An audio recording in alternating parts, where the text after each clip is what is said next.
हरिया और उसकी पत्नी जाकर देखते हैं तो उनके दरवाजे पर एक साधु अपने बैल के साथ खड़ा था।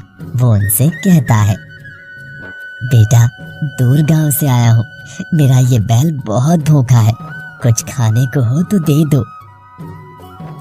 लेकिन बाबा, मेरे पास तो ये आधी रोटी ही है, इससे इसका पेट कैसे भरेगा?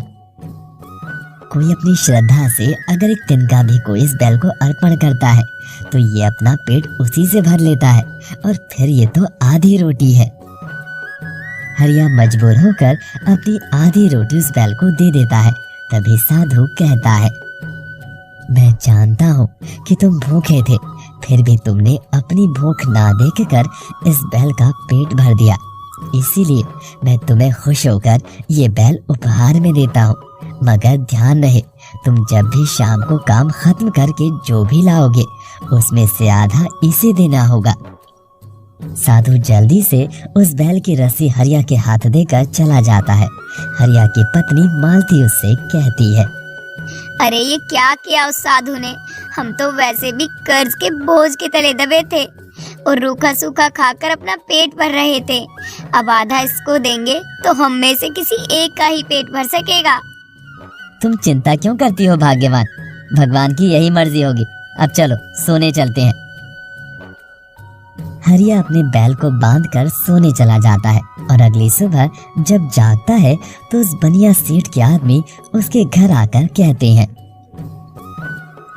हरिया, यहाँ आराम से सो लिए हो तो अब चलो, खेतों में काम करने के लिए सेठ जी ने इसी वक्त तुम्हें बुलाया है।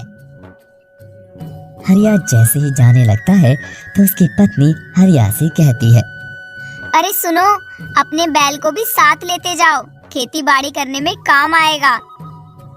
हरिया मालती की बात मानकर उस बैल को लेकर सेठ के यहाँ पहुँच जाता है। अरे हरिया, ये बैल कहाँ से लाए? सेठ जी, आपके खेतों में काम करने के लिए लाया हूँ। ठीक है हरिया, मैं तुम्हें आज अपना वो खेत देता हूँ खेती के लिए, जिसमें आज तक कोई मायका लाल एक घास तक नहीं उगा सका है।